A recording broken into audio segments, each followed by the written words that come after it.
Today we're working on a C2 Corvette. Came in with a drain, battery drain. Battery go dead after a couple days.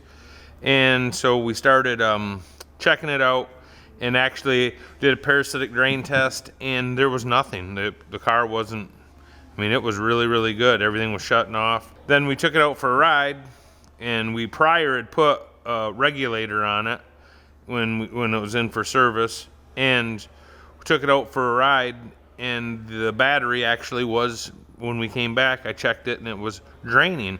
Well, went through a few checks, you know, at the alternator and stuff, pulled all the fuses, wasn't that, and checking the key to make sure the key wasn't sticking in it, and I found something pretty interesting. If you come over here, when I shut the door on the car, so we're checking for your key voltage, the light would light up.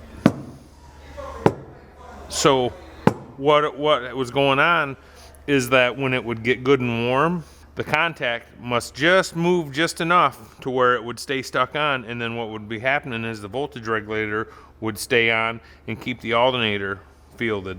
So and if it's kind of funny, if you hit your regulator, if you ever have a problem with them, you watch.